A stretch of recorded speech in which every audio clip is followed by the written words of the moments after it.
Good afternoon, ladies and gentlemen. Thank you to each and every of you for joining us during this forum, which is called Virtual Teaching, Skill of the Future. Today, our ELT experts will share their experience and expertise, ideas and tips of effective virtual teaching. And before we get started, I would like to welcome our guests. Nicholas Thomas, Director of the British Council of Ukraine, and Oksana Kovalenko, Specialist of the Ministry of Education and Science of Ukraine. So I would like to give the floor to Nicholas, Director of the British Council in Ukraine. Nick, over to you. Thank you very much, and good afternoon, everybody, and a very warm welcome to the forum. It's great to be here, if only online. For many years, the British Council in Ukraine has supported the professional skills of English teachers and teacher trainers, supporting the new Ukrainian schools reforms. And we worked very closely also for many years with the Ministry of Education and Science, with whom we have an excellent partnership. A year ago, just yesterday in fact, we signed a new memorandum of understanding with the ministry that included a commitment to working together on new technologies to support and enhance teaching and learning of English, as well as on inclusive education and on 21st century skills. Just a few months after signing that MOU, most of the world was in some form of lockdown, making all of us so much more reliant on technology, especially online, in a way that is completely unprecedented, I think, for nearly all of us. The teaching profession has been hugely resilient throughout this COVID crisis, as always continues to innovate and to adapt in all sorts of creative and new ways. And today's forum, I think, is really a great opportunity to explore new ideas, to exchange best practice. So I hope it's a great afternoon, and thank you all for your participation. Thank you, Nick. And I would like to thank, because Nick has a really tight schedule and he could find 5 minutes and to be with us and to welcome all of you at our event. Thank you, Nick, very much. And now I would like to give the floor to Oksana Yaroslavivna Kovalenko, who is Specialist of the Ministry of Education and Science of Ukraine. And on behalf of this organization, she would like to welcome you. Oksana, over to you. Yeah, thank you very much, Vika. It's my great pleasure to greet you on behalf of the Ministry of Education and Science of Ukraine. First of all, I would like to say a few words about our cooperation with the British Council. And in this occasion, I would like to greet a new director of British Council, Nicholas Thomas. I hope that our cooperation will be very, very successful with him. Then I would like to say a few words about Sаймон Етертон. I know that he's still with us and he's a big professionalist in this sphere, and I hope that our cooperation will continue. Our new Deputy Minister, Vera Rogova, she will join us maybe a little bit later, and she will tell you once again about our support from the Ministry of Education and Science of Ukraine, and she will tell you a few words about our future plans. But anyway, Ministry of Education and Science of Ukraine always support British Council's activity, and we always appreciate their help in our mutual work and cooperation. Thank you very much. I hope that this event will be very successful because it's very topical. It's very needed as such. It's very needed for us. I hope that all these texts and all the seminars which British Council provide with you will be very successful in your future work. Thank you very much. Thank you, Oksana. Thank you for finding time and joining us. And thank you for your great support in the projects of the British Council and in cooperation with the Ministry of Education and Science in Ukraine. I hope we can reach the tops of the mountains. Thank you very much. Thank you for being with us. Okay. And now let me briefly outline today's agenda. Here with us today are 4 experts who will present their views on various aspects of effective virtual teaching. Each of them can have about 10 minutes for individual presentation and followed by a 5 minutes or 7 minutes question and answer session. You can have a chance to ask questions, writing them down in the comments box on Facebook. And I would kindly ask you to write your name, where you are from, and who you would like to address the question. It can help to moderate the questions on Facebook a little bit easier. After all the presentations, you can have a chance. We will have question and answer sessions, and you can have a chance to ask these questions during this time. Unfortunately, we won't be able to answer all of your questions today, but we do promise that our experts will answer your questions and you will have an opportunity to find them on the Facebook and on the British Council website. The whole event will take about 2 hours, and I really hope that we can enjoy this great event. So let's get started. And first of all, I would like to introduce and to welcome Sаймон Етертон, who is Regional Director of Future English Program. I think that many of you know this great professional and the supporter of teacher development projects, and they're not only in Ukraine, they are in other countries as well. And today, Sаймон will be moderating panel discussion and questions during the discussion. So Sаймон, good luck, and over to you. Great. Thanks, Vika. Good afternoon, everyone. Lovely to be with you this afternoon. And good afternoon to you, Oksana. It was a pleasure to see you.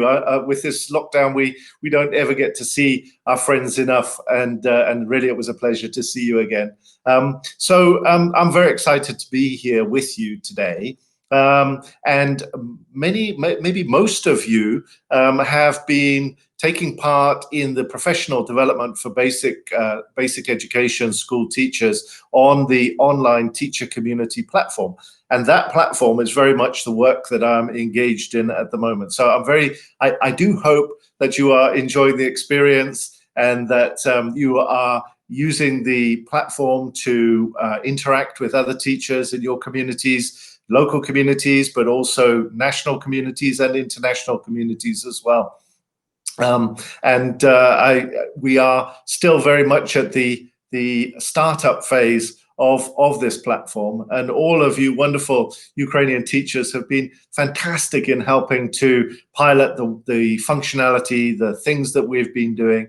And I would just like to say 2 special big thank yous. One to all of you who are facilitators on the platform, because I know the work that you do is absolutely crucial to ensuring that everybody interacts and engages and gets the best from the professional development opportunity. And also a big thank you to our global moderators who have looked after you all on the platform. So I think that's enough to talk about that, and let's get cracking with today's forum focusing on virtual teaching. And to start us off, we have Ketrін Mартінкевич. Now, Ketrін is a teacher. Hello, good to see you. I'm just going to introduce you. So she's a teacher and a student progress advisor for the British Council here in Ukraine. Her 25-year English language teaching experience also includes teacher training, academic management.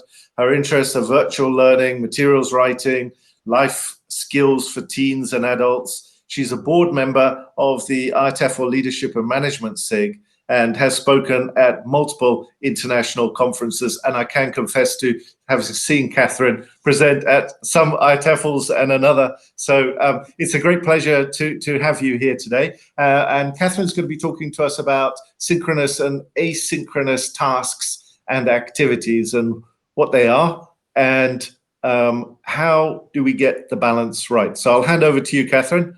Good luck. Thank you, Simon. It's great to be here. Okay, now I am going to share my presentation with you and tell you a little bit about a new British Council online course. It's called British Council English Online, and it has a unique balance, I think, of online activities and synchronous online activities. So first of all, let us agree on the terms. What do we mean when we talk about sync or synchronous and async or asynchronous? Well, probably everyone nowadays is already very familiar with online teaching. So just to be on the same page, when we talk about synchronous activities, we talk about video conferencing. We use Zoom, other people use Skype or other platforms, but the idea is that the learner or the learners and the teacher interact in real time online. And asynchronous activities are everything else that we do online when the learner and the teacher are not in the same place at the same time. Interactive online activities, for example, interactive grammar tasks that people can do in their own time, are a good example of that. Take any website like the British Council Learn English website, and you will find a lot of examples of that. Also recorded videos, recorded audios, lectures and whatnot, forums, discussion boards and emails. I haven't mentioned chat, although it's here on my slide. Chat, if it happens in real time, would be considered part of the synchronous activities that we do in the classroom, but it's a minor thing compared to video conferencing with video as such. So why do we think about the balance? Why are we concerned about the balance of synchronous and asynchronous activities? Because both of those types of activities have drawbacks, and they create problems for us and for our learners. And this is what we all found out almost a year ago when we had to move our teaching online. If you want to have video conferencing, you need to have broadband internet. So it's bandwidth sensitive, and it's also time fixed. So people who book classes, for example, in our system on the English online course for the British Council, they need to be able to book classes at any time. Otherwise, the classes are not convenient for them. And last but not least, tiring. Being online synchronously all the time after a few work meetings and maybe even a Zoom party with their friends is very, very tiring for our learners. So we need to keep that in mind when we move our course to the synchronous mode.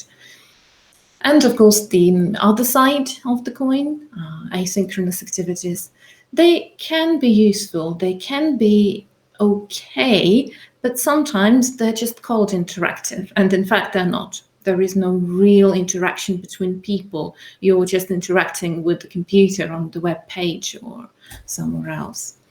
They're not engaging because people are social animals, and they do not really have the social element when they do activities online. And as a result, they are not done. So what do? We look for some kind of balance. We need to find this balance, and there are many answers to that, depending on your type of learner, on your context. And I'm going to tell you just one solution. There can be many others, and my colleagues that speak after me will tell you about their own solutions, and we'll speak about this in great detail. I'll tell you about our English online system, which is also a blend of asynchronous and synchronous learning. So just to help you understand the context, it's the 100% online course. We don't blend face-to-face and online. We blend synchronous and asynchronous activities. And we have live online classes on the one hand, and the interactive learning portal on the other hand. The levels that we cover are from A1 to C1 at the moment, and because it's for adults, obviously we have a lot of workplace English in addition to general English. It's also a flexible course. If some of you are familiar with my class is the grandfather of English Online, because the idea is that as a student, you get, let's say, 100 credits, and you select the lessons of your level in your own time and book them, spending 1 credit, for example, per lesson. Now, what we are interested in here is the lesson structure. So what is interesting about the English Online lesson is that all the types of activities, async and sync, are seen as one complete lesson. And we have a very simple combination here.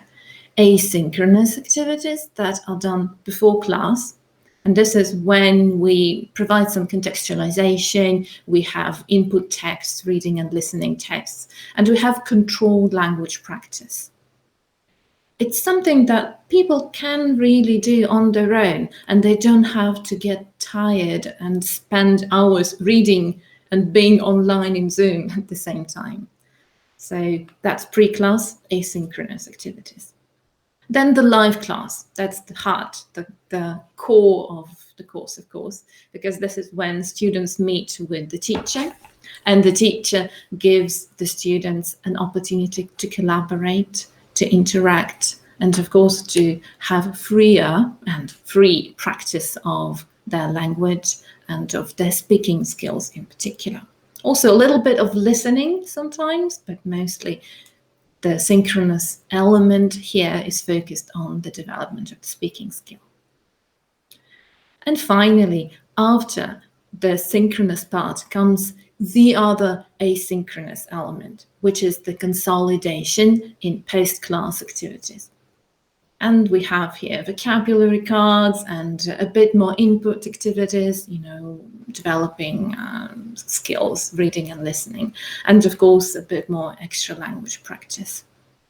All very easy, very, very self-explanatory, I would say. And the time that people spend during the whole class, all in all, as a sum total, is about 2 hours. So the live class is about 60 minutes, and the rest is done before and after class. Our students have commented that just 15 minutes is enough usually to do the pre-lesson activities. And they spend the rest of the time doing follow-up tasks after the live lesson.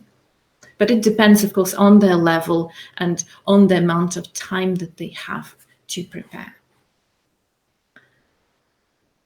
One very interesting fact, and I hope you will be as surprised as this icon. More than 90% of our learners actually do their homework. And that's amazing. I don't know about you, but for me, as a teacher of many years, having my adult learners complete all their pre-class and post-class tasks is a miracle. They complete the pre-class and post-class activities because, at least that's what we've seen so far. First of all, because the 3 components form a complete whole. So if this is a text, for example, that they have to read pre-class, then some elements from this text will be there in the online lesson, or in the synchronous lesson. For example, this could be a text with job ads, and they will have to complete some job hiring process. So the 3 components can make a complete whole. They're not just extra practice for each other.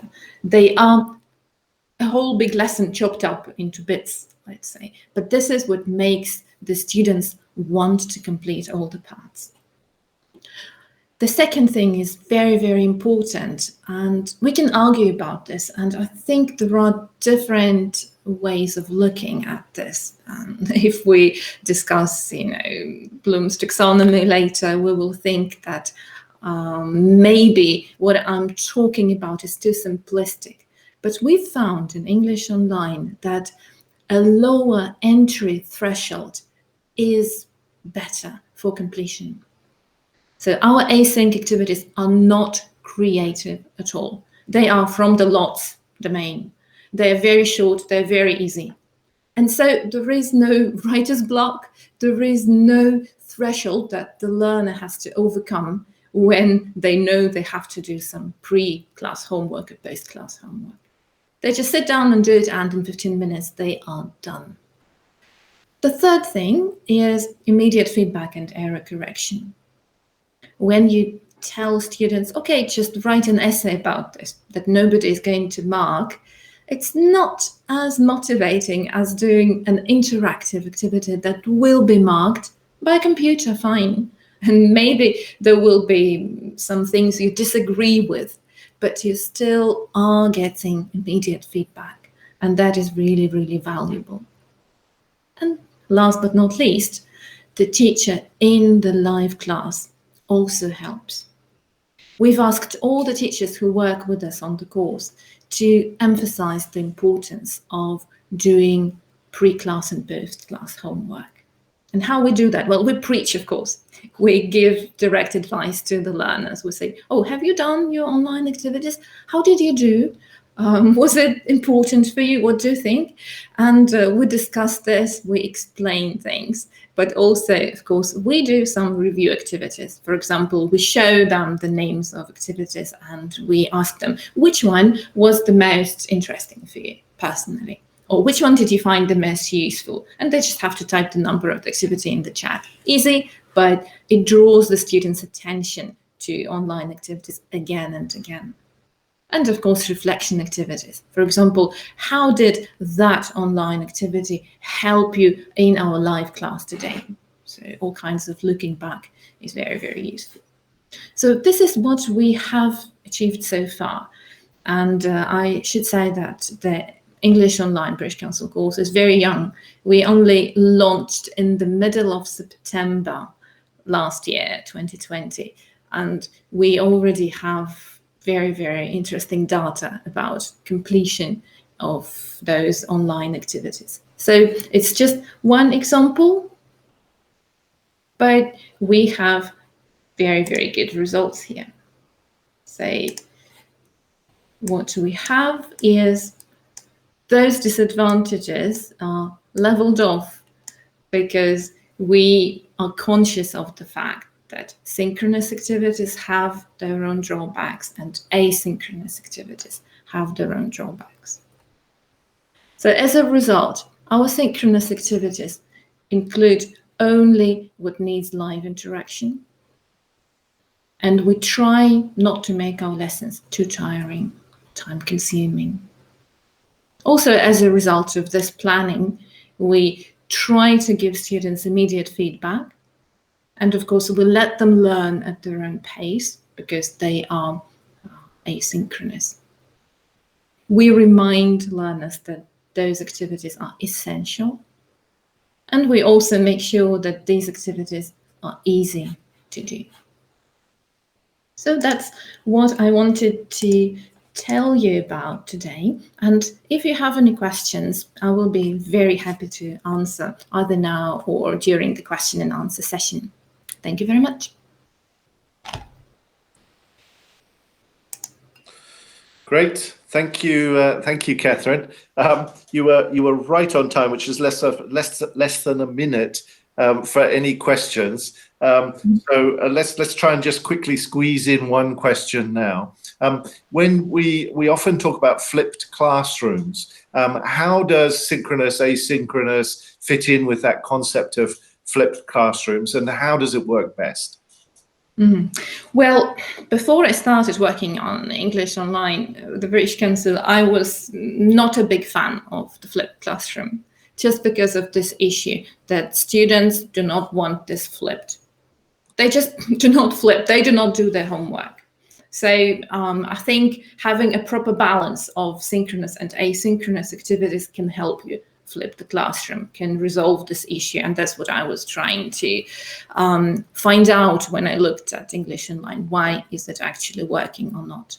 So if you're talking about the terms, right, the flipped classroom is just one way to describe the structure of the learning, right, with homework and the lesson. So there isn't much difference. And an alternative title for my presentation was how can we make the flipped classroom work? So that's one answer to that. Brilliant, brilliant. Okay, so that was actually a very pertinent question, and sort of brings in what we're trying to do now online with through remote teaching, with what we were also doing beforehand with face-to-face as well. So having that blend of self-directed study and also making use of the time that we're actually together, whether it's online in the face-to-face synchronous mode or whether it's actually in the classroom face-to-face with children, making that time so much more effective, treat it so much more preciously, and put things like reading something or working on something, put that to self-directed study. But very much lots of lessons there for our audience around this idea of treating the asynchronous, the synchronous, and then the follow-up asynchronous as a whole part of the lesson plan, and very much an integrated offer. Great, thanks, Catherine. That was absolutely super. Great start for our session today. As we will quickly move on, and our next speaker is Natalija Pономarьова. Let me just get this right. Hold on a second. Natalija. Hi, Natalija. Good to see you. Hi. Hello. I couldn't read my own writing. Pономarьова, is it? Yes, sorry. Yes, perfect. Okay, thanks so much. So Natalija is joining us today, and her session is going to be about the tools that we can use to make lessons more interactive and engaging with remote teaching. Now, Natalija has been a teacher of English for over 25 years, probably graduated the same time as Catherine previously. She's been a great friend and supporter of the British Council over the last few years. She's been working with us on the new Ukrainian school reform project, working on the pilot schools as change agent. She's worked with our teacher activity groups, learning hubs, etc. And her special interests include 21st century skills and my favorite, which is storytelling. So Natalija, you are most welcome. And if I can remind you that we only have 15 minutes, so you're going to have to whip through all those lovely tools. All right, I'll hand over. Thank you. Okay, let me share my screen.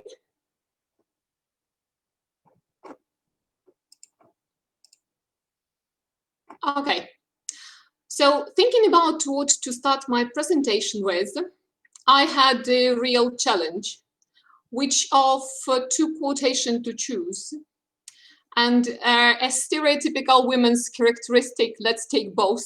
One, the first quotation is about urgency. The second one is about the most important thing for both face-to-face and remote teaching. That's keeping our students engaged through real-time interaction, non-task interaction, discussion boards, student facilitating discussions using their exploring, editing, and creative skills, as well as developing participation as a skill. It's really important to find a way of keeping everyone in touch while teaching online. Imagine that you can engage everyone and keep a track of who is with you and who is struggling. Seems like a miracle? Nope, it's quite a real thing. A variety of tools can help. Paving your way in order not to get lost, we need some criteria, clear criteria to help us choose the right tool. Mine are those you can see on the slide. Two first are musts. The second four are wishes. I'd rather not go into inquiring a tool if its interface is too complicated and its functionality is unclear. Enabling collaboration is rather a must as well.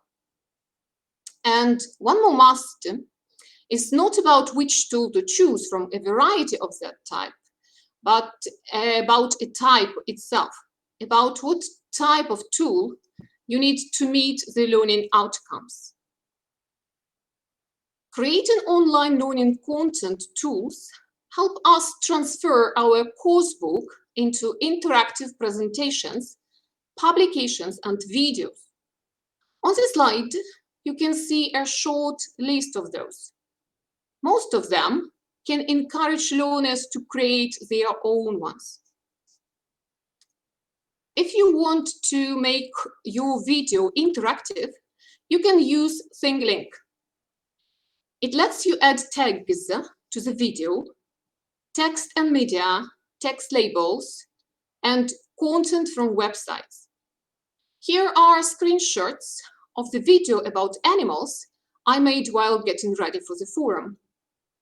If a kid clicks on the tag, they can read about lions and even hear the lions roaring. One more option is creating a tour. You can add a tag, an open-ended or a multiple choice question, which lets the kid move to another video only if the answer is correct. You can also view the results: views, tag opens, tag clicks, time spent. Still preferring slideshows? Okay, why not to make Google Slides more interactive with the help of add-ons? Peer Deck adds a text, multiple choice, number answer questions to your current slide. You can also let students interact with a website, do drawing or dragging activities.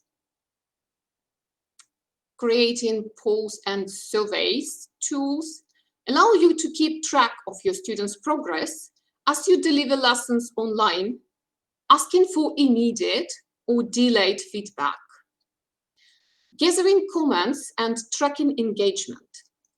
I'm pretty sure you are familiar with most of them mentioned on the slide.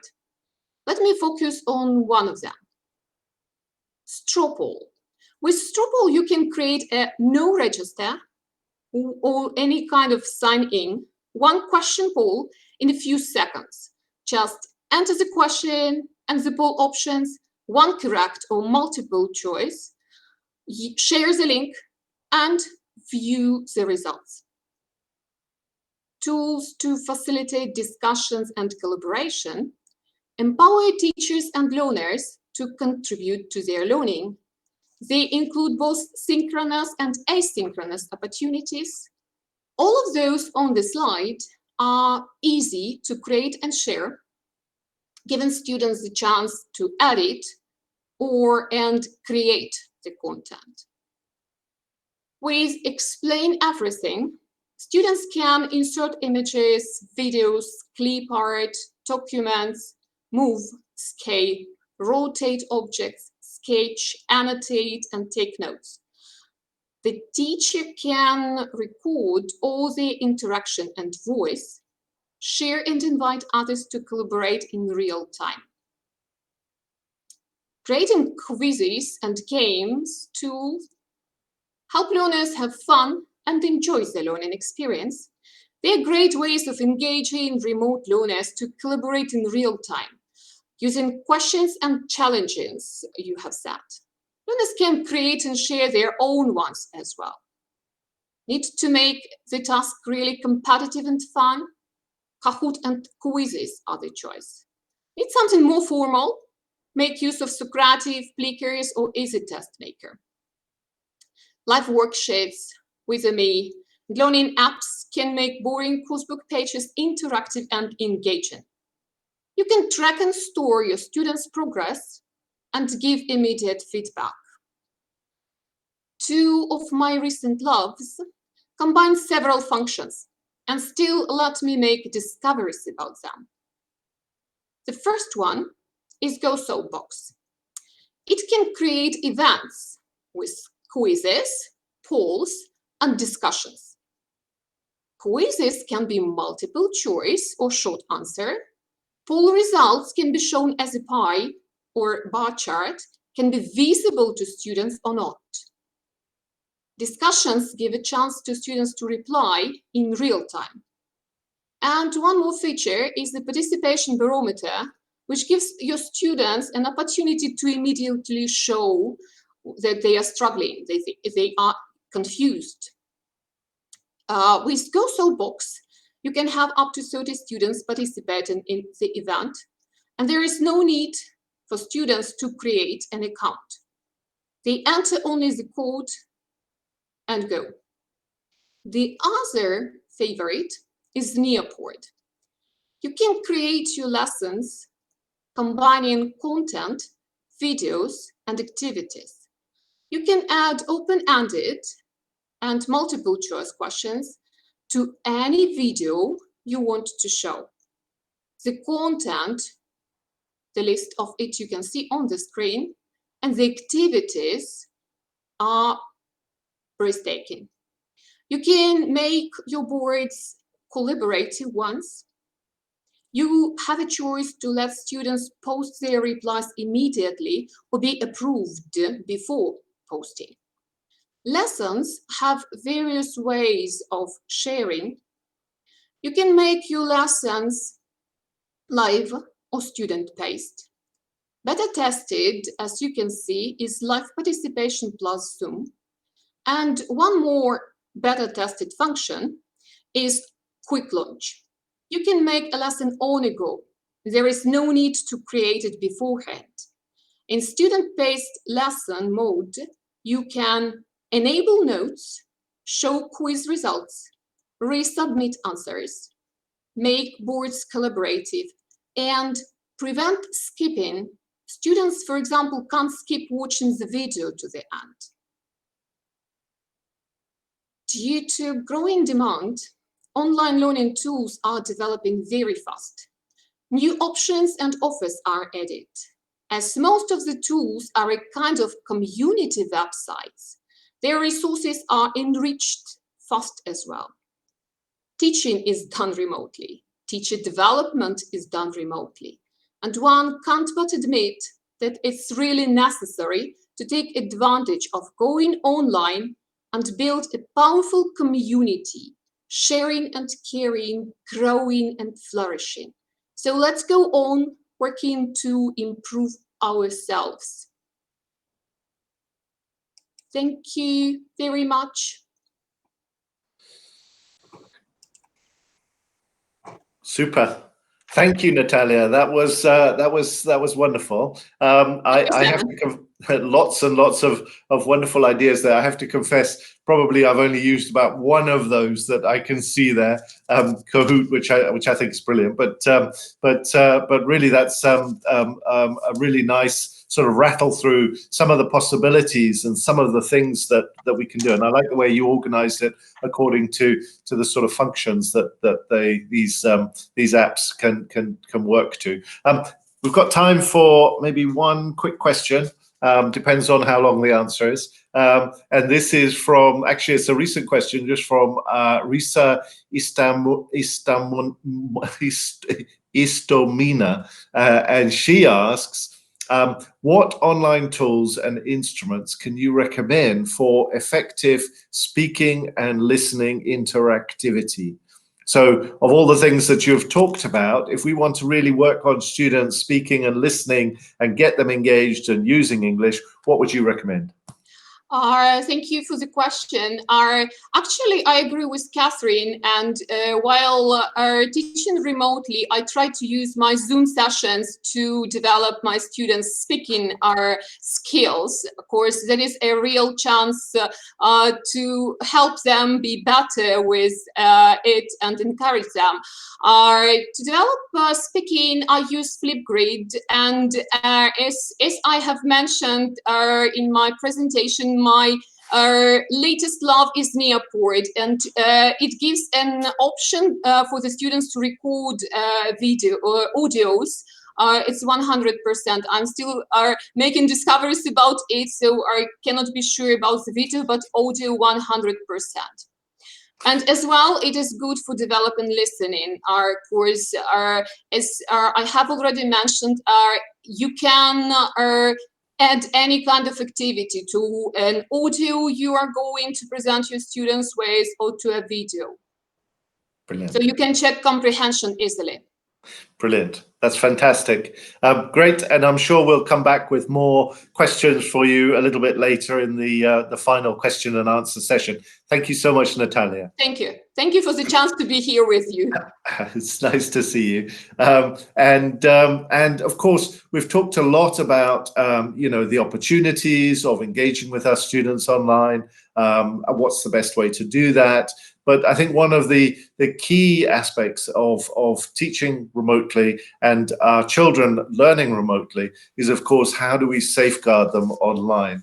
And our next speaker is going to talk to us a little bit about safeguarding children online. How do we keep children safe? You've mentioned, Natalia mentioned a lot of apps. Of course, yes, they are wonderful, but we do have to make sure that they are safe and we use them safely and that children use them safely as well. So I'd like to introduce our next speaker, David Uraight. Now, David is joining us, David's joining us from, he's the director of UK Safer Internet Centre at SWGFL. I'm not quite sure what that is, David. I'm sure you'll tell us. I'll explain, Simon. Okay, fantastic. It's the National Awareness Centre and part of the European InSafe network.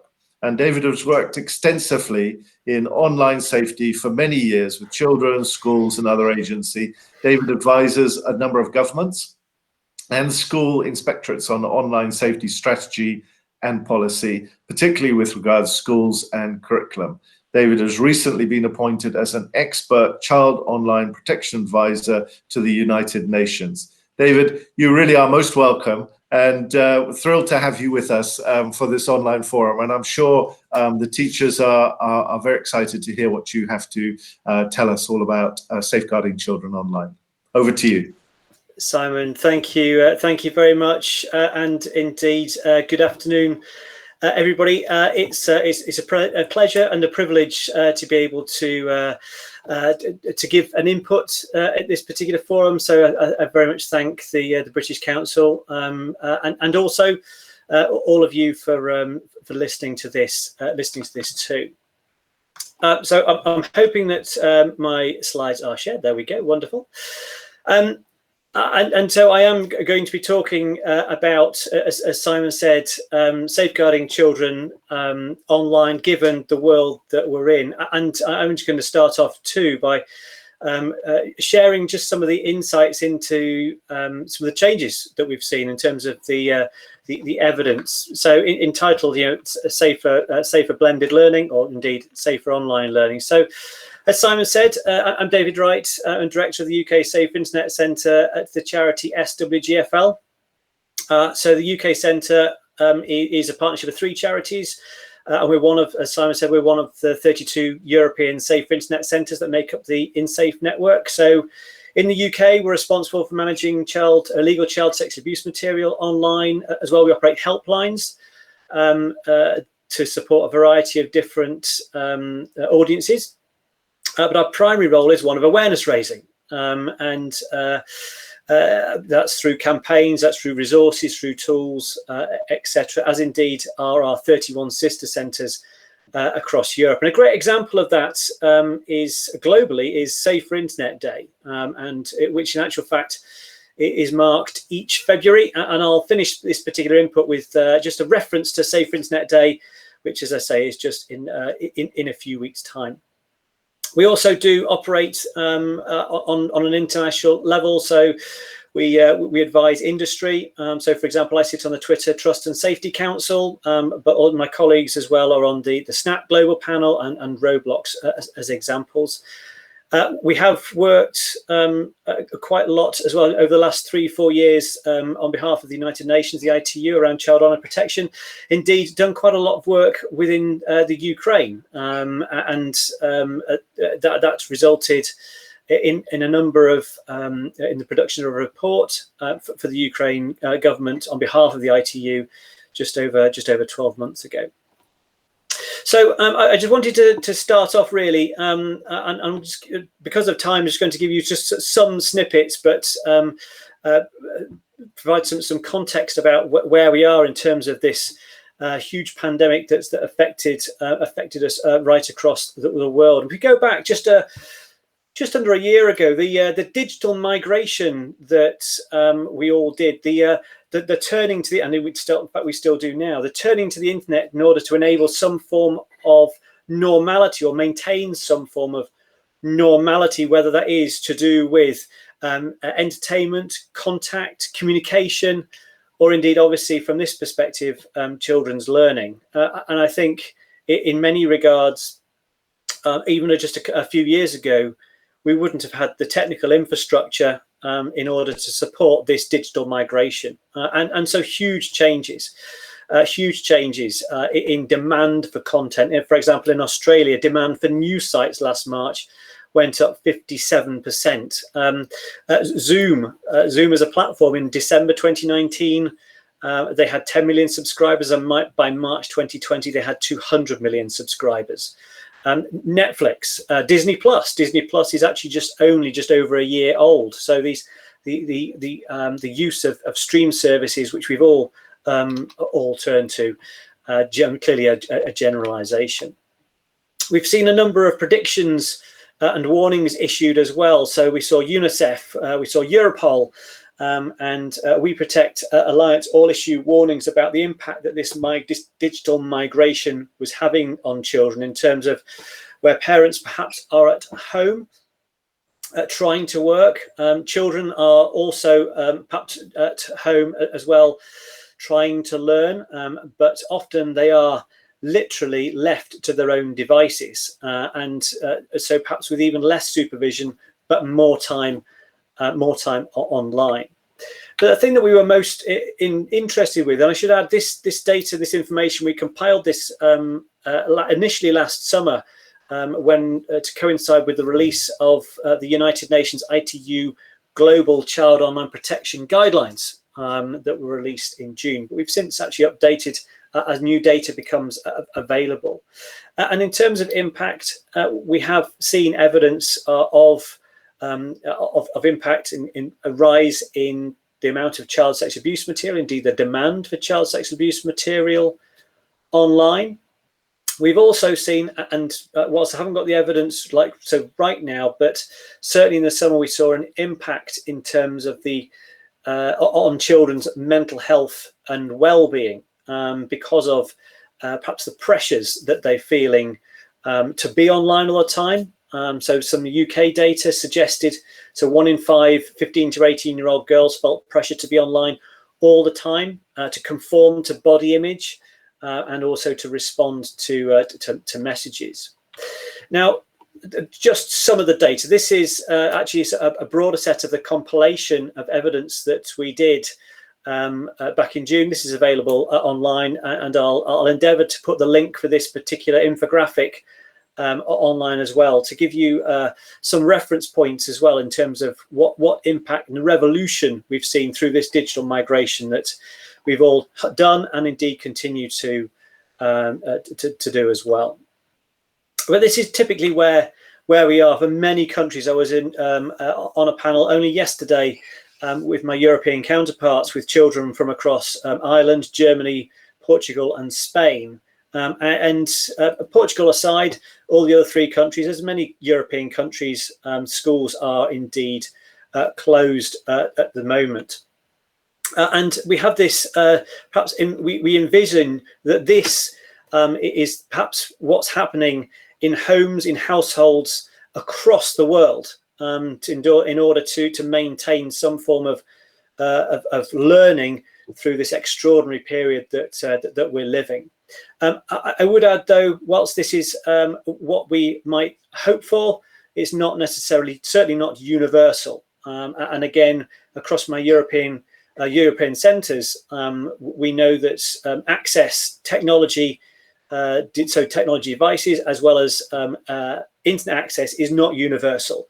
So children may well be struggling, either not have no device, have insufficient access, or indeed sharing perhaps a mobile phone, trying to work and trying to learn on a single mobile phone within a household. So this picture perhaps is for many for the privileged, not necessarily few, but certainly not perhaps universal. And over this period, certainly too, over the last 12 months, we've endeavoured to publish guidance, a whole series of different bits of guidance that we've published online, starting last March, in terms of preparing schools for closure in the first stages, are things to think about. I'm going to come back to some of that in a moment. Our helplines as well were inundated with questions about platforms, and so we compiled information around live or as was put, so synchronous video conferencing platforms, and Zoom is often highlighted, and that's why I include the Zoom platform, the Zoom infographic here. One thing to note with Zoom is that the terms and conditions require you to be at least 16 to have an account on Zoom, which clearly makes that in practical service for many schools to use, given that minimum age requirement. We then published advice last May for those working at home, particularly teachers working at home, endeavouring to teach children online, and again thinking about the impact that's got on teachers, their environment that they're teaching from, how you can create space, safe space, and the things to think about, particularly when working with children when you're online, and indeed they're online as well. I'm going to brush over this one. This was one that we published around schools reopening, given that children may well have been connected to screens for an extended period of time, and the impact that may well have had, that they may well then start to see issues emerging when schools actually reopen. And equally, choosing online tutors, this was specifically published to do with some guidance in the UK around the selection of tutors. But the current one is this one. I was going to just pick out a couple of points from the 3 headings that we have around safer blended learning. Now, this is also from an organisation perspective too. So things that the organisation as a school should consider when teaching and organising online learning. And so the 3 headings, one of leadership, one of expectations, and one of preparations. So again, all this information is published online. I'm not going to go through all of it, because I'll provide a link to where you'll be able to access this information and consume and review at your leisure. In terms of leadership, it's really important, we would suggest from a school's perspective, that there is somebody within a leadership position who has responsibility for your online learning approach, to make sure that your policies enable you to actually do that. That is, I think, particularly of particular importance. So understanding the obligations, and also to review some of the safeguarding and child protection processes that you have, given that children will be online at homes as well. So having somebody within the school responsible for this and defining your strategy is particularly important.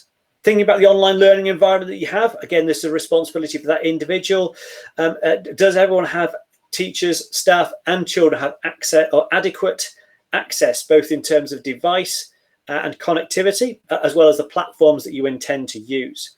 We'd always encourage some form of central register, just like you would do it when you're physically at school, to have some form of register of when online learning actually occurs and who's actually involved at any one particular time. In terms of expectations, what would you expect of both your staff and your children? I think everyone is now very careful about what's happening in their backgrounds, and so that applies very much to staff, we'd suggest, as well as children. We'd always encourage it to be in an open and public space within a home, rather than necessarily privately in a bedroom. Although I appreciate that's not always practical, because that's often the quiet space that children will have. Always encourage the use of headphones. And then the question comes as to whether or not cameras should be on or off. Is one down to the school, we would suggest. Equally, whether the sessions are recorded or not. But again, in certain jurisdictions, that attracts an issue to do with data retention, data protection, and how you actually manage that. Preparation is perhaps a little less relevant in this context, given that many schools are indeed closed, but nonetheless, I include this on that guidance document, and you'll be able to review that as well. So just essentially making sure that everybody is up to date and familiar with the processes, the policies that the school have in terms of online learning. If there's any particularly updated reporting mechanisms, that everyone's is well aware of what those updates actually are, as well as any particular reporting mechanisms to who they should report issues to. So lots of information. I just wanted to pick out some main bits, but I say it's all published indeed online. I'll share that link in a moment. And just finally, which I did say, Safe Internet Day marked in 140 countries across the world. And I know very much it's marked within Ukraine, but a date which will be is on the 9th of February, just in a few weeks' time, a couple of weeks' time indeed. It's a day where to mark and to do things around online safety. And I would suggest that now more than ever, this is important in terms of understanding, raising awareness about the issues, particularly to do with your children, your parents, or indeed your colleagues. Simon, that's me done in terms of my input, and I'll provide some of those links a little bit later on, but more than happy if we have time. I suspect not, but if we have any time to answer any questions. Great, thank you so much, David. Really pertinent, and I think a good example of synchronous and asynchronous with lots of good follow-up reading for us. And in fact, we've had a number of requests. For example, Lubov Rodinsova has already asked for the links, and various other people as well. So having some of that really valuable material accessible to our teachers will be really, really useful. We did have one question from Tatiana who said, "Is Wright your real surname or a nickname? Because you are so right." It is indeed my real name. Super. That's really good. I think we don't have time for questions now, but I think you kind of touched on the main issues around all of this, and I think a lot of the practical stuff, like making sure that there's always an adult around, not leaving children alone, for example, in a synchronous setting where they can misbehave, that kind of thing. So a lot of those sort of practical tips and hints and helps will be in the follow-up material. But we might come back to some questions. I think you've raised a few issues, which I think is really good. And the Safer Internet Day on the 9th of February, I think we'll definitely work to commemorate that. I'm not sure we should celebrate it, but we'll certainly commemorate that day when we get there. Great, David, thank you so much. We'll come back to you later with some questions. And moving swiftly on to our last but not least, Kristіана Osan, who is joining us, and she's going to be talking about how to develop higher order thinking skills in a virtual environment. Thank you so much, Simon. Great to see you, Kristіana. Kristіana and I have been working closely together on the online teacher community platform. And I now I also worked with Kristіana going to visit some of the teacher activity groups in Romania as well. So we go back a few years, yes. And it's always a pleasure to have you with us and joining us. Thank you so much. Kristіana, I'll just quickly give you a quick background. So she was working for 11 years as a teacher, but then she became a Delta certified teacher educator. And for the last 12 years, she has worked as a teacher educator, a trainer's trainer, so training the trainers, and an online moderator. She's been an examiner. She's still an examiner for international certificates, and she's a materials writer as well, collaborating on various projects with thousands of teachers around the world. And I can certainly say that her collaboration is A+. So you're most welcome, Christiana, and I'll hand over to you. Thank you so much.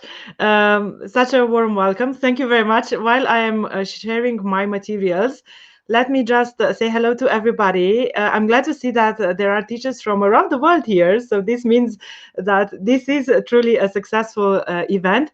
But I also want to say a special hello to everybody in Ukraine. I have worked with teachers in Ukraine for quite a while now. And I like to say that you give the word hyperactive a positive connotation. You are absolutely wonderful. You are always very much engaged and active in all the activities that we suggest. So it's a pleasure working with you.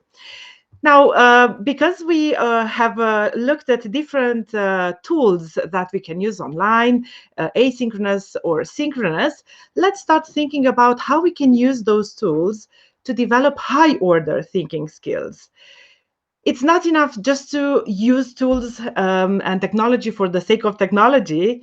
It's true that learners are very much tempted. Whenever we say we will use an app, we will use a certain platform, they are paying attention. But let's try to maximize the time we have with them and to try to encourage also these high-order thinking skills. Let's just go from the very beginning and mention what these high-order thinking skills are. We have Bloom, who identified and categorized thinking skills into 6 categories, and he then divided them into 2 larger categories: low-order thinking skills and high-order thinking skills.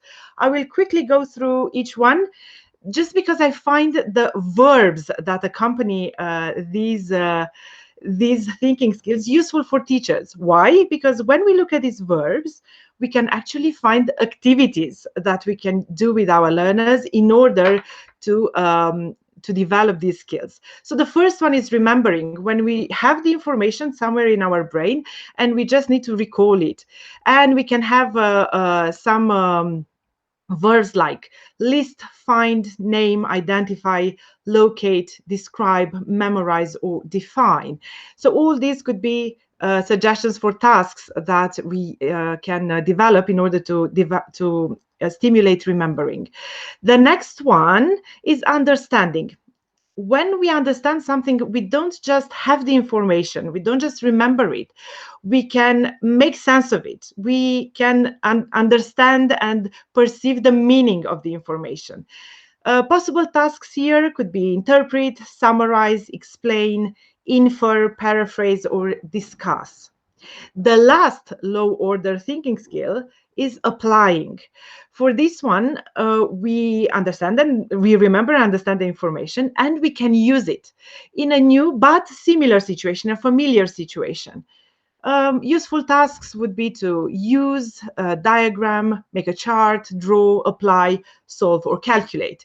Now, if you think about the tasks that you have in your course books, you will see that most of the tasks belong to this area of the low-order thinking skills.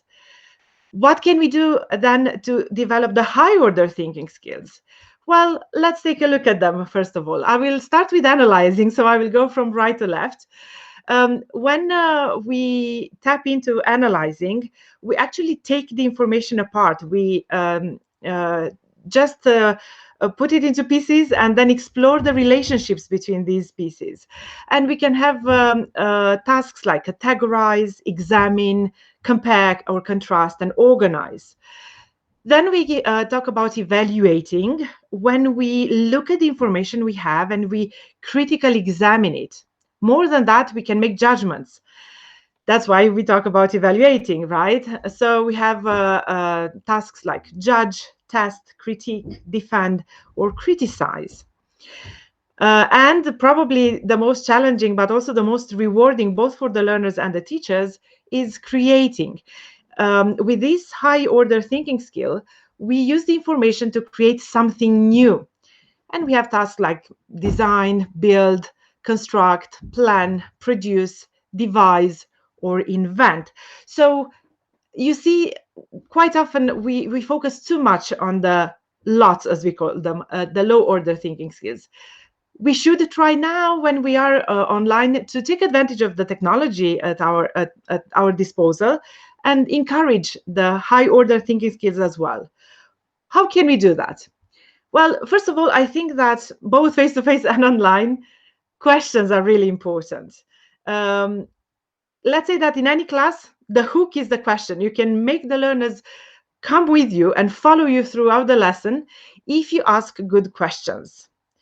It's not easy, because actually we ask between 300 and 400 questions per day.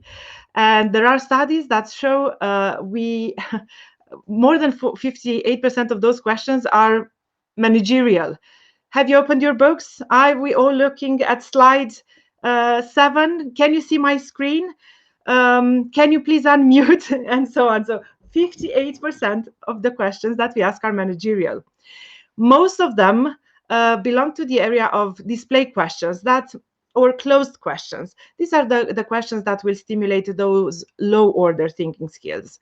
When we just check understanding, what does that word mean, or that concept? When do we use this word? What's the opposite of?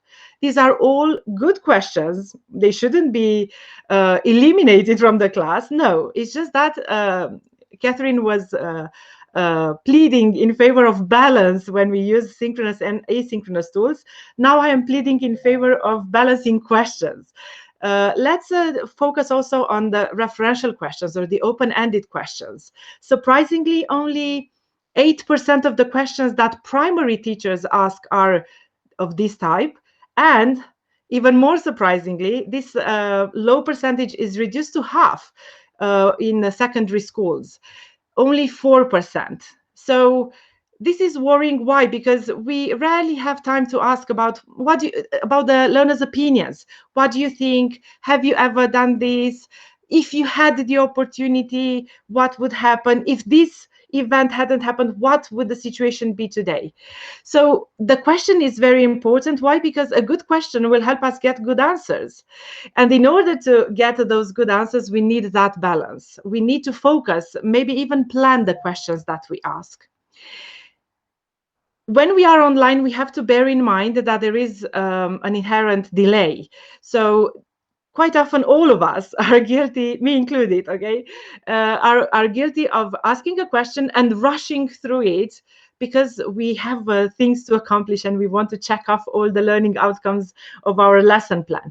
Remember that in order to get good answers, you need to give learners time. So use those asynchronous tools to create tasks that would stimulate high order thinking skills and allow learners to work on them, not just during a day, maybe give them longer deadlines, like a week.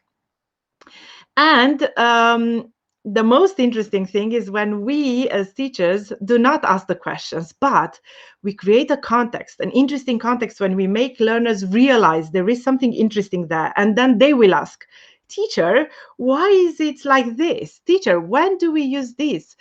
So let's try to make them curious. Do not spoon feed them. Try to make them curious. Maybe use those asynchronous and pre-class activities. Send them a recording, a video, a text to read that would intrigue them. And then you can discuss things in the live classes. Now, in terms of the tools that we can use, I think it's very good if you encourage discussions. We often say that the online classes are not as interactive as the face-to-face classes. I don't think that's true. In my experience, I've been working online for 11 years. Discussion is a very good tool to be used online. And why? Because you can use it in synchronous classes, of course, and please take advantage of those breakout rooms.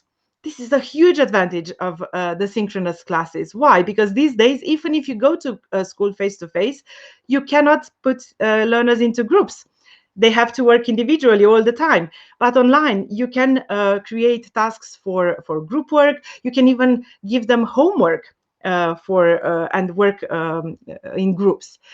And asynchronously, you can use any of the platforms that the lady suggested before to create forums or text-based discussions. And these are also great because you will notice how when learners discuss things in a written form, they think more. There is this distance between writing and posting when we can reread, when we can reflect on what we said. And this is very good for high-order thinking skills. Another great activity for us to use online is reflection. Again, in face-to-face classes, we are in a rush all the time. We want to make sure that we cover the whole curriculum and we finish the course book and we give lots of homework, but we rarely ask learners to reflect on how they are doing and what we are doing. Now online, we can use all sorts of tools like Google Doc. You can use the collaborative feature on Canvas if you use Canvas, a reflective diary, a blog or a vlog. Just ask them to reflect on what is happening. I know teachers who use now this reflection activity and this diary as a reading diary, and it works wonders. It's absolutely wonderful because learners read all sorts of texts and then they reflect, they share with the others, they reflect together or individually, and they simply develop their high order thinking skills. Another, I was mentioning earlier that group activities can be now used online. You can group learners into learner pods for longer periods of time. And in this way, you foster peer support for challenging tasks. You can, in this way, also encourage them to give peer review and peer feedback. This can be anonymous or not. But the idea is to create groups that have stronger learners and learners who maybe are struggling a little bit, and they can help each other because actually each learner has a strength. So by grouping them wisely, you can help them and they can help each other. Now, I have, Simon said earlier that storytelling is one of his favorite activities. Mine too. Digital storytelling and activities or presentations are brilliant. This can be easily done online. And I think this is one thing that we can take away when we go back to school. We can keep with us and we can use it in a variety of ways. And we can, of course, encourage learners to create content, audio, video, or images. I have a few activities that I will post afterwards in the comments. These are just some ideas of things that you can use both online and when you go face-to-face back to your classes or in hybrid classes. I think it's very important for all of us to plan in a resilient way to make sure that even if tomorrow they tell us we are changing the medium of instruction, we are prepared. So let's be smart, let's work with other teachers, let's share. That's why our platform is so great, because we have this community of teachers sharing online. And we can collaborate together. We can collaborate and find great solutions that work for most of us. Thank you so much.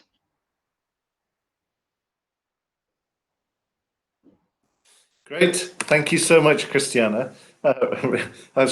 I kept unmuting myself, but then the producer kept unmuting me, so we were unmuting each other there. So apologies for that. But thank you so much for that. That's a sort of mixture of the rationale behind what we should do, and then some really nice practical tips around how we can do it. So I think we might have time for one question for you before we move to the general questions. And I guess let me just check which question will be a good question for you. Well, this is great. Okay, so already, Simon, you know, I talked about the questions, and if you have trouble choosing one, it means that teachers ask great questions. So well we've done. had so many questions, and I'm struggling to decide which one I'm going to ask. So apologies to those who I don't pick their question. But okay, so how this is from Zoya Poka, who says how to balance remote learning time and virtual entertainment time of students. So I'm not quite sure what she means there, but perhaps you do. I'm thinking that because I mentioned at the very beginning that learners are very much attracted by technology, and they have used technology for entertainment, for games, for watching videos, for stuff like that. They connect technology with us, with that aspect. I think in one of the very first videos I made after we were hit by this global crisis, I mentioned the fact that we as teachers have the responsibility to show learners that technology is not all about fun. It can be fun to learn online, yes, but they shouldn't expect technology to entertain them. They should also associate technology with learning and with working. There are studies that show that 54% of the learners who are now in primary school will have jobs that do not exist yet, but all of them will be connected to technology, which means that they need to understand from at this very moment, we have to teach them. We can't expect them to have digital skills. We have to show them how to balance work online and offline, how to have fun, and how to separate the two. And I think we can create tasks, and maybe creating deadlines and time limit would be good, because they know sometimes they get distracted and they spend lots of time answering a short question. Because they just start watching a video, then they find another link and they follow that link and so on. So give them deadlines and time, establish how long they have to do a certain task. Stay in touch with the parents if you work with younger learners, so that we reduce that screen time. And just show them that technology can be something, fun, but serious, and you can learn on it. Brilliant, thank you. And I'm going to just quickly ask you one more. This is from Natalija Sareda, who says, you have such a situation where some students answer all the time questions and others don't like to answer when other people are listening. So I think this is a common problem. So maybe a quick word to that one. I think it's the same situation like in face-to-face classrooms, isn't it? There are certain learners who monopolize the discussions. Here, of course, if you have live classes, you can put them into groups and give them tasks, give them roles, so that everybody participates. Maybe those shyer learners can do something like managing the group, or keeping the time, or taking notes. Maybe they don't like to speak, but they like to write. And the asynchronous tools are great here. Why? Because you can give of course, you can grade the tasks and give different tasks to different learners, so that they feel comfortable dealing with the task, and they make a recording, let's say, or they write a text on their own. They don't feel exposed. So those learners who are shyer and don't want to contribute to the live classes can benefit a lot from asynchronous tools, because they can record, they can watch the recording. If they're not happy, they can make another one, so they feel more comfortable. And hopefully in time they will gain confidence and participate in live classes as well. Brilliant. Great. That's very sensible. Thank you so much. Now we're going to open up to, we're going to bring back all our three other lovely presenters, and we're going to ask some questions, and I'll suggest that perhaps when I think you'll lose me, which will probably be a good thing. No. And there we go. And if you would like to answer the question, if you could put up your hand, and then I'll know to come to you. But please feel free to add to the responses of other people as well, so that you can you can have more of a conversation as we go on. So the first question I'm going to ask, and this harks back to something that David said as well, which is about access. And the question is, this was from Helen Kokova, who said, what do you recommend when it is a small village with bad internet? Who would like to have a go at that one?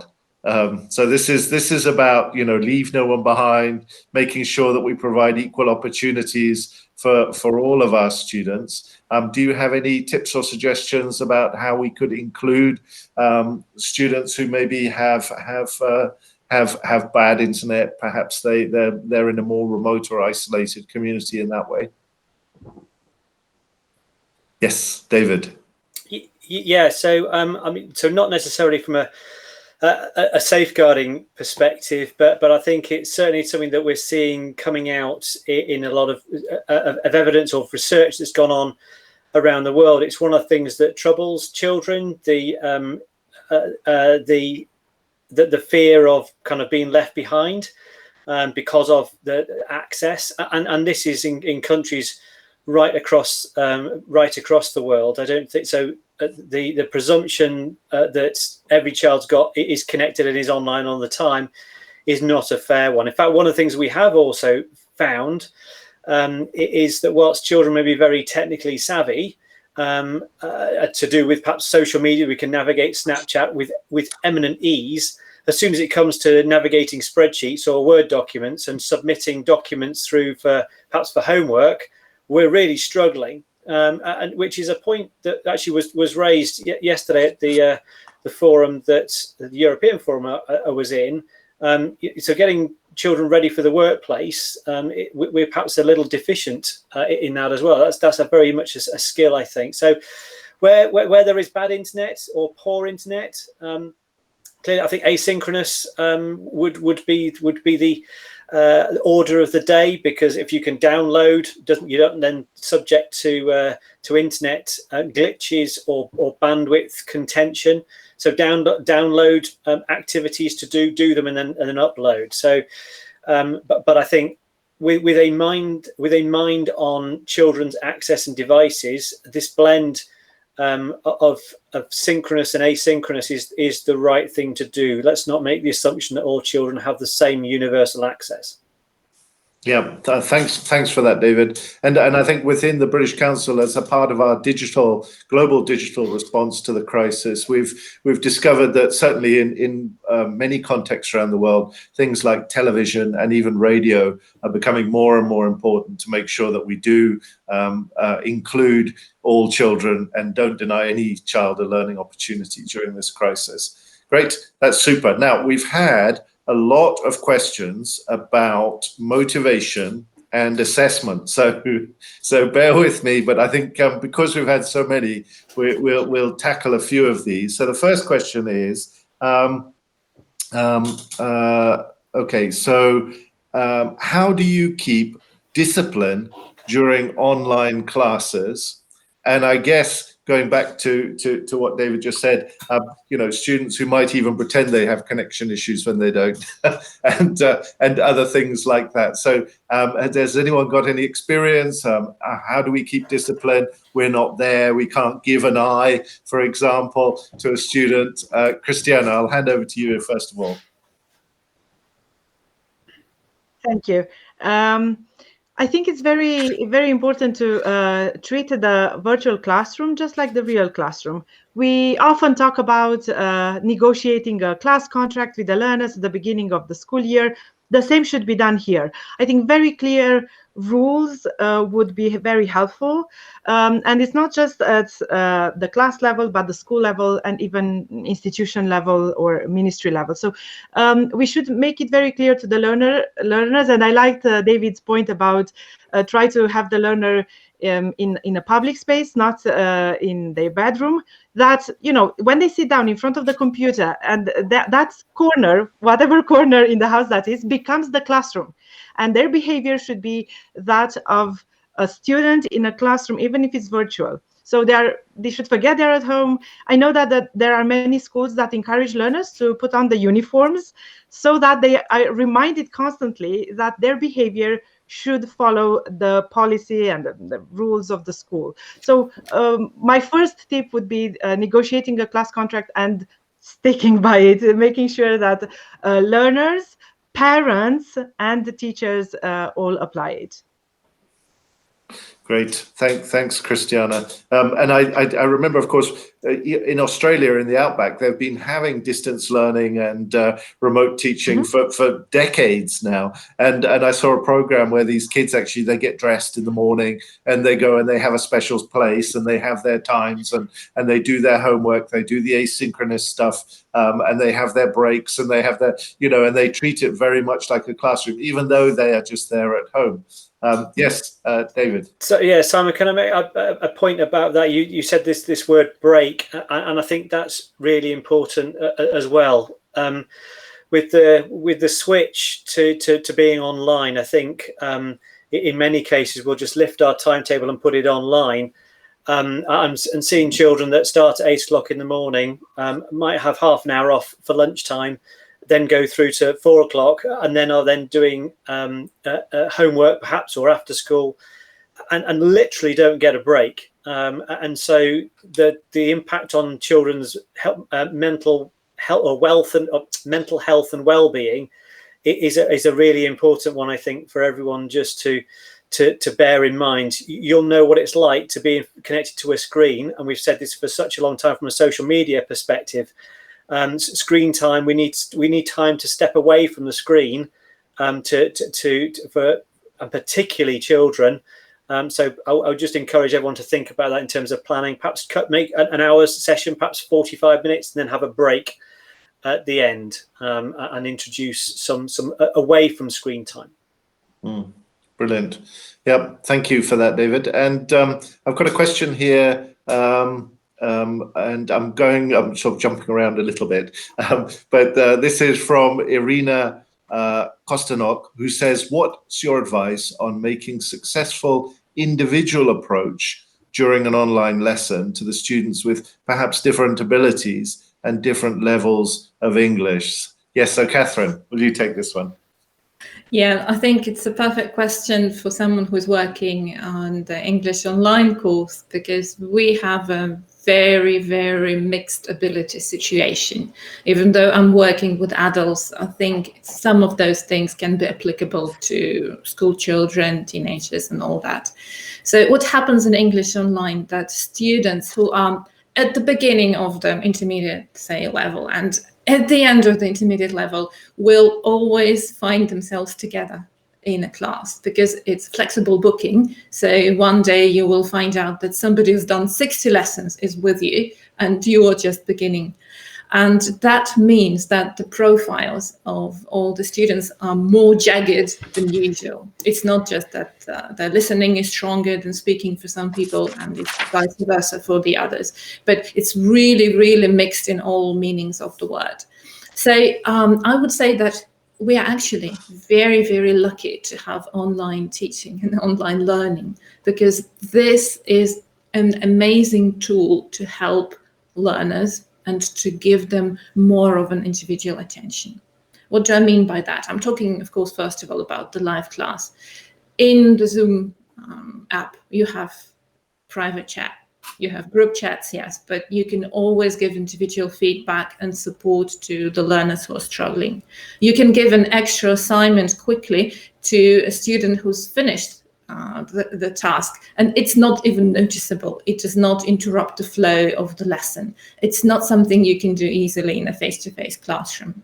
And then, of course, all the grouping things that you can do nowadays that you can't do in a post-COVID or during COVID classroom. You put them into breakout rooms with stronger students, with weaker students, and you can just have more variety there. And again, as a teacher, you enter into this breakout room, you use the private chat, and you give them more support. So I would say it's a godsend for us, to be honest, Zoom and all the other tools.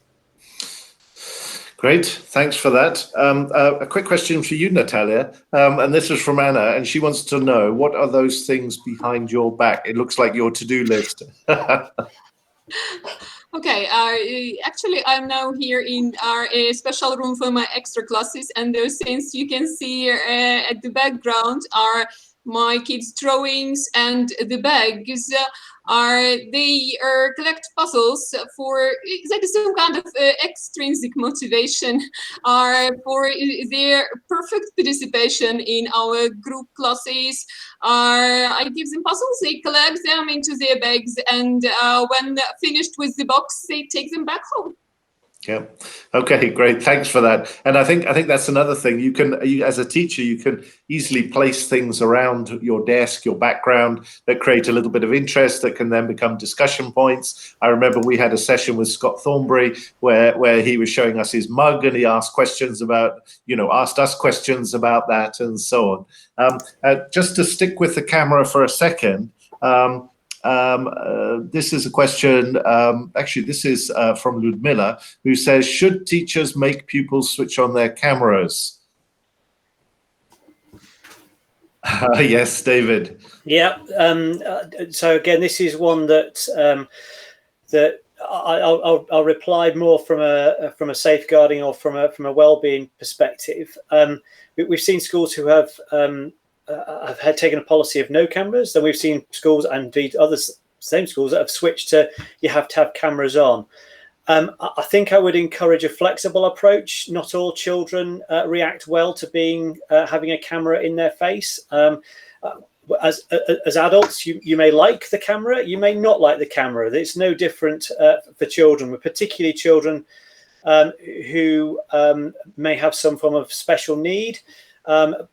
For example, we've very much seen children with autism who, when you're in a physical classroom, all the attention should be at least on the teacher. When you're in a Zoom or in a virtual conference like this, there's a perception that all the attention is actually on you, and children don't necessarily react well to that. So whether cameras are on or cameras are off, I'd encourage everyone to be sympathetic and to think about, it probably doesn't need me to say this, but to think about all your children, particularly those who have some form of either need or vulnerability.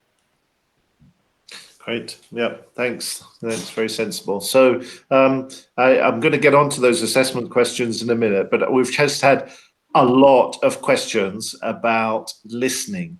So this is from Lorna Kovalchuk and also from Natalia. What online tool is best for improving listening skills? What learning platform do you recommend for developing listening comprehension? For some reason, a lot of our teachers are worrying about listening. I'm not quite sure why, because I would have thought they do an awful lot of listening. But Christiana. Yesterday, I started a series of webinars with teachers in Palestine. And for 2 weeks, we're talking about this listening and speaking online. And many teachers say that listening is the most difficult skill to practice online. What I noticed in my experience, and of course I will go back to Catherine and to Natasha to recommend any kind of particular tools, but I would just like to make a point. I think as teachers we focus too much on comprehension, and the type of comprehension that includes multiple choice or true or false or something like this. Let me just plead one more time the case of high order thinking skills. You can easily check understanding by giving learners a task like, what do you think about? How would you react if you were in that situation? So don't focus so much on finding tools that would allow you to create multiple choice questions or to tick things or to select options. Think about what you want to do with that listening. You have lots of podcasts, and there are lots of lists of podcasts for children that are absolutely great. And instead of you spending a lot of time creating listening comprehension questions, just ask them to listen to it and ask them something that would prove comprehension without going through 10 questions about the listening. I think that saves you time. It encourages the learners to think critically and creatively. Sometimes you can ask them to continue the podcast and to make a recording with how the podcast would continue, or to answer a question related to the podcast. Let's break free of those limitations that we impose on ourselves, and to step away from the classical comprehension. Natalia, please. Yeah, Christiana, 100% agree with you, because actually listening and reading should go into speaking or writing, or to make our students produce something on their own. But if the teachers are still interested in just making some kind of tasks to check listening comprehension, okay, if it is student-paced mode, I like using Wizard.me, because actually you can add a video or an audio and add any kinds of tasks like open questions, or open-ended questions, multiple choice, or matching, and whatever. As for some things which work live, again, my latest finding is Nearport. You can add an audio or a video, and again, some tasks for comprehension, and then for production, you can add a collaborative board for the students to go on discussing the problems. Great. Catherine, yes. Yes, I think it's very, very important to add here, even though I totally agree with Christiana that we should focus on HOTS, higher order thinking skills, a lot more than we actually do. And I really like the idea of production that Natalia mentioned. Let's not forget that when we teach listening, we do not just test listening, right? So we need to think about listening sub-skills. And there are tools, of course, online to help us work with those bottom-up skills, listening sub-skills.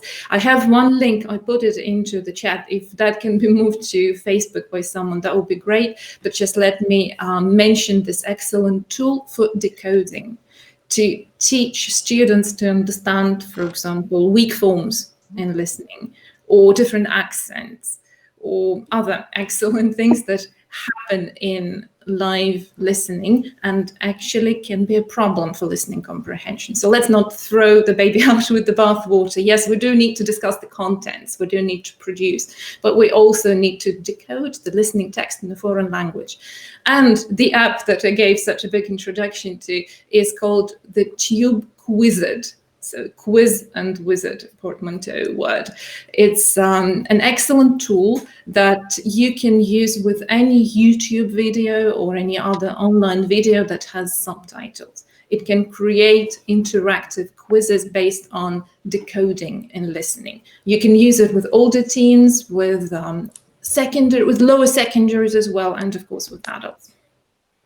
Oh, brilliant. There are so many fantastic new tools and apps that are coming in the market. They always say that war is the greatest platform for ingenuity and technological advancement. But I think we're finding this pandemic has also been massively taken us forward so quickly. I've got a couple of questions. By the way, we've got nearly 3,000 comments, questions from our participants over the last hour and a half, which is quite phenomenal. So all of you watching, thank you for your engagement and your interest. It's absolutely wonderful. And apologies that we only have time to deal with a tiny proportion of the engagement that we've had from you. But this one, perhaps to start off with David, because this is from Yulia Mangieva, who says, what about time limits? According to age, length of one session, how many sessions per day can we give each class depending on their age?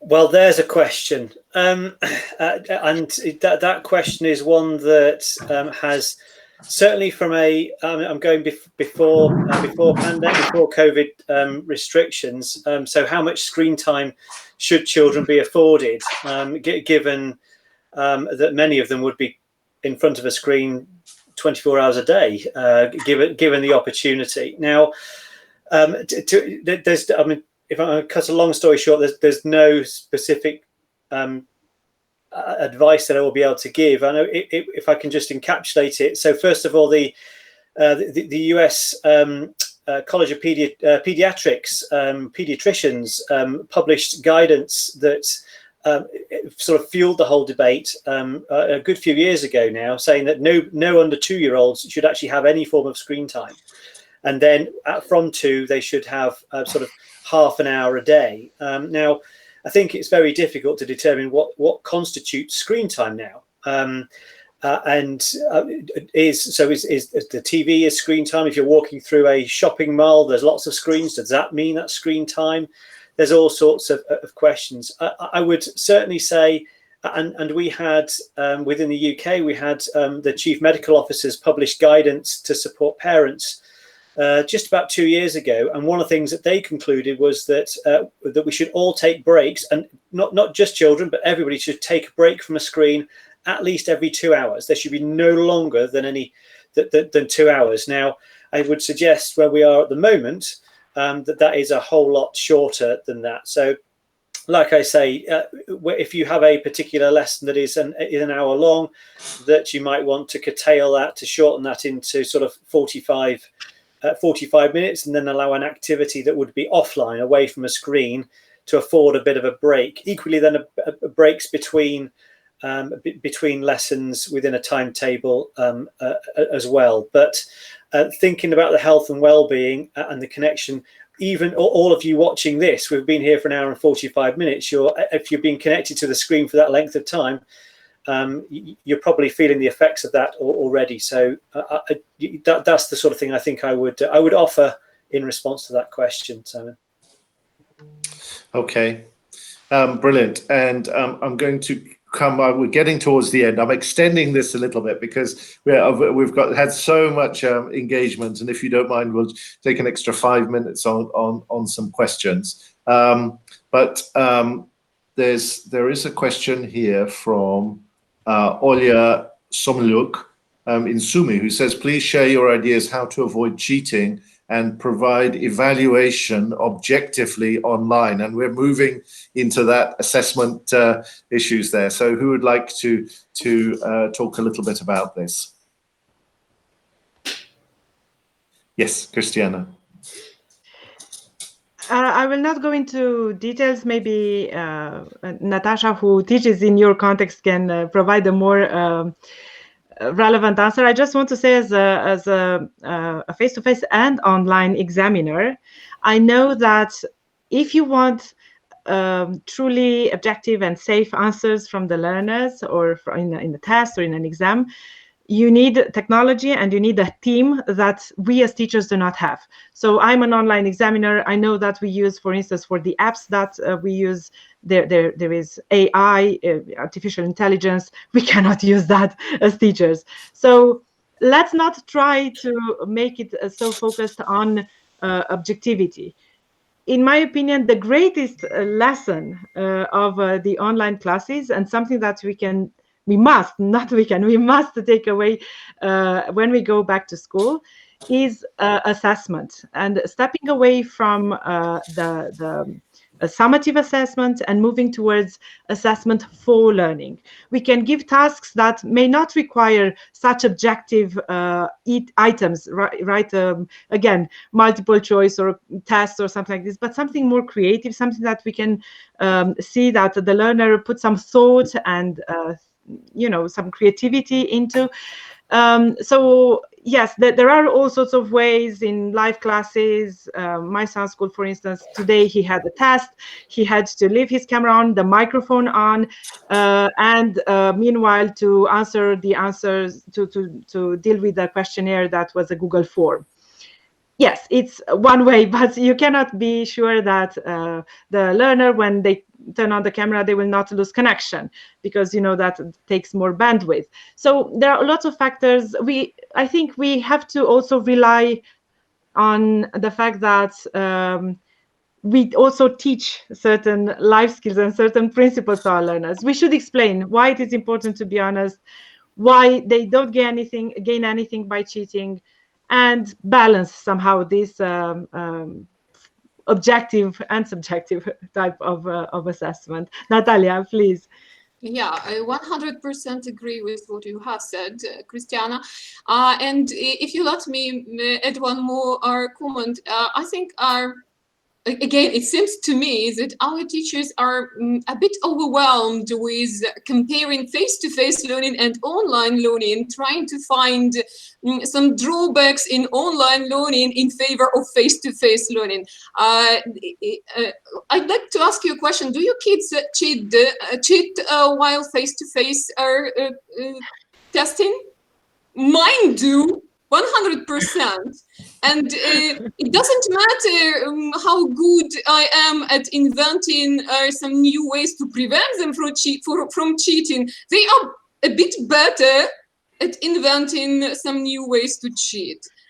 it's about the attitude to assessment. It's about the attitude, about you giving feedback to your learners, about their feeling free to make mistakes and learn while doing their mistakes, while making, their mistakes.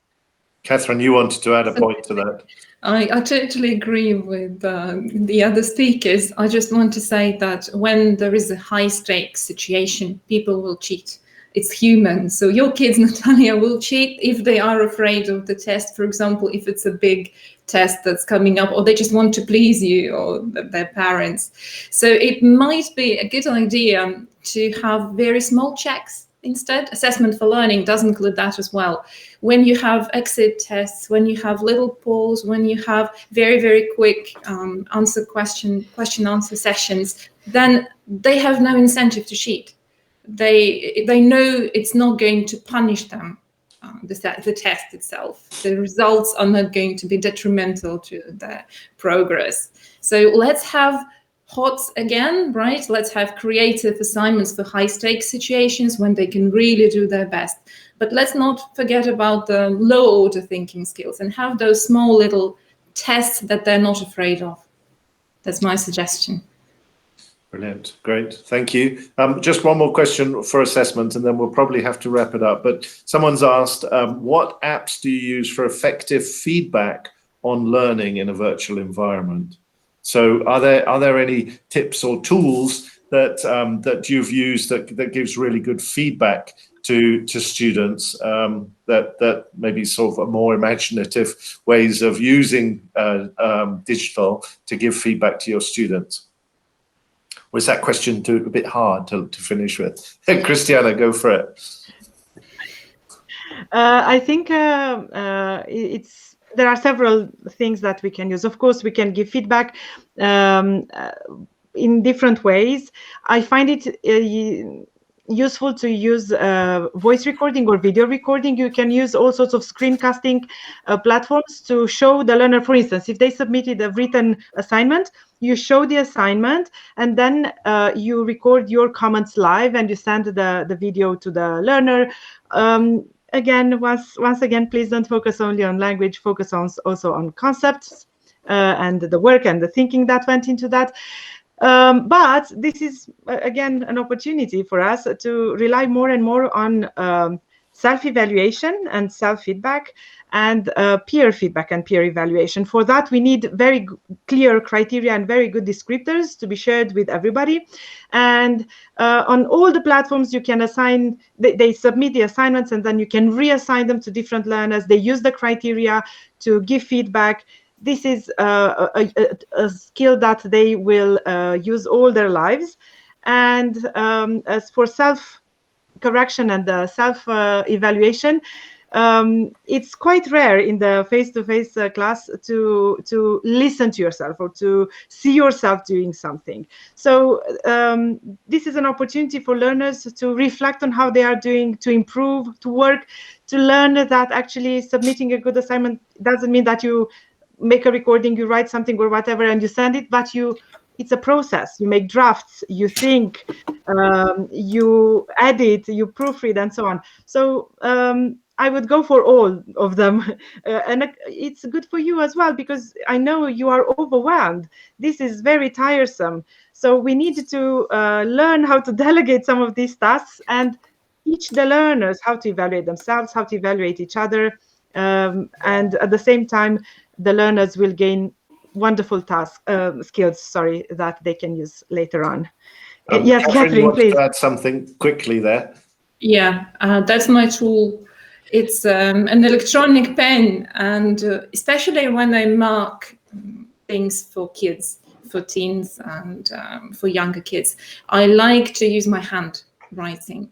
And that can be done digitally as well. So any interactive whiteboard thing that you have on your computer, any touch screen apps, they will work very, very well. If you do want to do your own marking and not have them do self-assessment as well. Okay, brilliant. So yes, Natalia, just a quick sum up from you. Add one small comment to everything Kristіana and Catherine have just said. If you are looking for a perfect tool, and in that search, don't forget that no tool can do your job. It is up to the teacher to give feedback. You can't find any kind of tool which can make it better than you do. No magic wand for us poor overworked teachers then, sadly. Although I have to say, Kristіana, I was really thrilled that you mentioned voice recordings. And I think that voice recordings are, I think, still an unutilized resource. And of course, it's much quicker for us to do a quick recording, a minute, giving our feedback that way, rather than having to write something down, etc. And in an online setting, it's lovely for the students to also hear their teacher's voice talking to them, and it's something that you can do anytime, really, and it's a sort of asynchronous interaction. But I do think that saves you time. Plus, it creates that sort of context and Simon, connection. If Yes. you are looking forward to opportunities to develop listening, there's your opportunity. Make your own materials, send them to the learners. They will listen to what you say. They develop their listening skills. Absolutely brilliant. Listen, I think our time is up. So I wanted to thank you, our panel, our wonderful panel, for all of your contributions this afternoon. I think that the number of teachers who we've had joining us today, plus their over-excited and enthusiastic engagement, which I think is always a hallmark or a trademark of Ukrainian teachers, and always brings me such great joy and pleasure. So thank you to our super audience for joining us and for all of your contributions. And I have to apologize for really not being able to get through a tiny amount of all of the questions and ideas and comments and so on. I think that Victoria and her team will make this recording will be available, and of course the presentations will be available afterwards as well. And some of these lovely links and ideas that have come out through the session will be available too. So I think probably now it's a good time for me to hand back to Victoria, who can do the closing of the event. And I'd like to say thank you so much to everyone for all of your energy, insights, and enthusiasms that you brought to the session today. Thank you. Over to you, Victoria. Thank you, everybody. Very little for me is left to say or add. I enjoyed. I was just listening to what our experts were saying, to their wonderful ideas, to something which is really useful to be applied in the classroom. And I'm so happy that we have a group of professionals in this area: Ketrin Mартінкевич, Крістіана Осан, Наталія Пономарьова, and Девід Урайт. And I'm so happy that Саймон Етертон was with us with his great active listening skills, who can pick up on the topics and main ideas and reinforce it and raise it with the experts. So Simon, thank you for being with us. And a great job was done by our question moderators, Sasha Shalenko and Lyudmila Klimenko, who were selecting the questions the most liked by you and sending them to the experts to answer.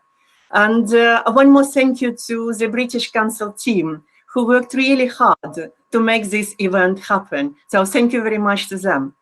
And I would like to thank everybody who were with us today. So about 3,000 teachers. It's amazing. It's really great. And I'm really happy that you spent this time with us. And I would like to invite you to another event, to another forum, which will be held in March, at the beginning of March, which is called Meaningful and Engaging Communication in English Language Learning, Miss or Opportunity. I think that we have a lot to share with you. So thank you once again to everybody. Thank you for being with us. And I wish you and your families health and all the best. So thank you once again, and goodbye.